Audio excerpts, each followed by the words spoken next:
The Prophet ﷺ said, خُذُ الْقُرْآنَ مِنْ أَرْبَعَةٍ. Learn the Quran from 4 people. This is trivia. Who are those 4 people? Abdullah ibn Abbas radiallahu anhuma? No, not in this hadith. Even though he is Hawr al-Quran. Abdullah ibn Mas'ud radiallahu anhu, good, that's 1. Ubay ibn Ka'ab radiallahu anhu, that's 2. This is like a fundraiser now. 3rd, Mu'adh ibn Jabal radiallahu anhu, and the 4th one?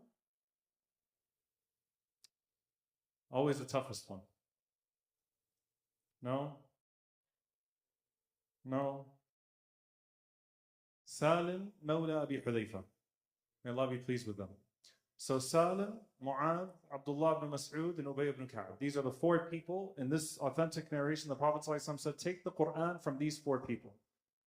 Now, Salim radiallahu ta'ala anhu was martyred in the battle of Yamama, very famously along with Abi Hudayfa radiallahu ta'ala anhu. A beautiful story of 2 men who came from Mecca together, and they were lifelong, friends, subhanAllah. Salim is the soulmate in such a beautiful way, right, of this family of Abu Hudayfa, and there's a story behind that. So Salim radiallahu ta'ala anhu was killed early on, was martyred early on. Mu'adh ibn Jabal radiallahu ta'ala anhu, the Prophet ﷺ sent him to Yemen. May Allah subhanahu wa ta'ala be with our brothers and sisters in Yemen. Allahumma ameen. So that leaves 2, Ubay ibn Ka'ab radiallahu ta'ala anhu, and Abdullah ibn Mas'ud radiallahu ta'ala anhu. Why am I giving you this context? Because sometimes we have discussions and it's important to put it in a seerah context. When Umar radiallahu ta'ala anhu gathered the Muslims for Taraweeh, meaning people were praying Taraweeh in pockets, and he gathered them behind one imam, he chose Ubay ibn Ka'ab radiallahu ta'ala anhu. And Ubay ibn Ka'ab radiallahu ta'ala anhu is the one, so if you were to pray Taraweeh in Medina, just imagine yourself just a few years after the death of the Prophet ﷺ, you would be praying behind Ubay ibn Ka'ab radiallahu anhu. Ubay ibn Ka'ab radiallahu ta'ala anhu is the one who famously swore that Laylatul Qadr was on the 27th night. He swore by Allah that Laylatul Qadr was on the 27th night. So what usually happens when 2 people have a difference of opinion, or you go to a scholar and you ask him something and you want to see if someone else is going to say something different, you just get that answer and then you go to someone else and you don't tell the other person that you asked that person, right? You just ask them, what's your opinion? And then you go back to the first person and you say, hey, well, that person said this.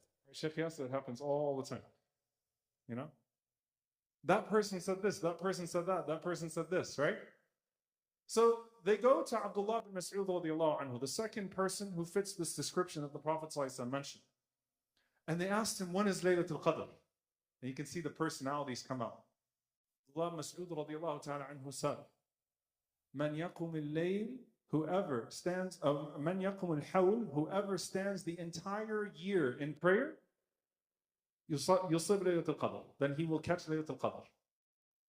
So he said, pray every night of the year, and you'll get Laylatul Qadr. SubhanAllah, look at the difference. Ubay ibn Ka'ab is in the masjid saying, Wallahi, it's the 27th night. Abdullah ibn Mas'ud is not even telling you Ramadan. He said, any night of the year. You want to catch Laylatul Qadr? Pray every single night of the year. Man yaqum al-hawl, whoever prays the whole year, you'll catch Laylatul Qadr. So they go back to Ubay ibn Ka'ab. Abul Mundhir is his kunya. And they say, Ya Abul Mundhir, Akhakh ibn Mas'ud. Oh, Abul Mundhir, your brother Ibn Mas'ud says, Man yaqum al-hawl, whoever stands the whole year will catch Laylatul Qadr. And he responds, and he says, my brother Abdullah ibn Mas'ud did not want people yattakilu, to get lazy. He didn't want people to get lazy. But he said, but he knows that Laylatul Qadr is in the last 10 nights of Ramadan, and that it's one of the odd nights, and that is the 27th night. He said that about Abdullah ibn Mas'ud. I'll give you another incident to give you a little bit of perspective on this entire discussion about the attitude that the companions were talking about. Because it's not the answer, it's the attitude. Allah Azza wa Jalla says, Hafidhu ala salat al-wusta. Guard particularly the middle prayer. What is salat al-wusta? Salat al-asr? Or, what's the other opinion? Salat al-fajr. Wusta means the middle, but it also means the best. And so there is an opinion that Salatul Fajr is al-Wusta. The Prophet ﷺ said, Man salla al-bardain dakhla al-jannah. Whoever prays the two cool prayers, Fajr and Asr, will enter paradise. And in the Quran, al-Fajr kana mashhuda. The recitation of Fajr is witnessed by the angels. So some of the scholars say Salatul Wusta is actually Fajr prayer. Now, you go to Umar ibn Khattab radiallahu ta'ala anhu with this type of a question. And you say, which one is Salatul Wusta? Which one is the prayer of Salatul Wusta? What do you think an answer is? He said, I have a better idea for you. Why don't you guard all of the prayers to have it on a Salatul Wusta? And you'll naturally guard a Salatul Wusta. Why are you trying to find this cheat code? Why are you trying to find a hack? Like the Prophet ﷺ, when he says, Man salla al-bardain, whoever prays the two cool prayers will enter paradise. If you only pray Fajr and Asr, are you even a Muslim? Debatable. Right? But it's certainly not a pathway to Jannah. We know it's 5 prayers. When something is emphasized, that does not mean it's to the neglect of the others. And the Sahaba hated the attitude. By the way, on Salat al-Wusta, the correct opinion is that it's Salat al-Asr, because the Prophet ﷺ mentioned in the famous incident of the trench about missing Salat al-Wusta, meaning Asr, that being delayed upon Salat al-Wusta. But the point is, dear brothers and sisters, the Sahaba did not like this attitude of singling something out and trying to put so much emphasis on it that you make it like a cheat code. Because Islam is a way of life, it's not a single night. Salah is a daily practice of 5 prayers. It's not this one special prayer.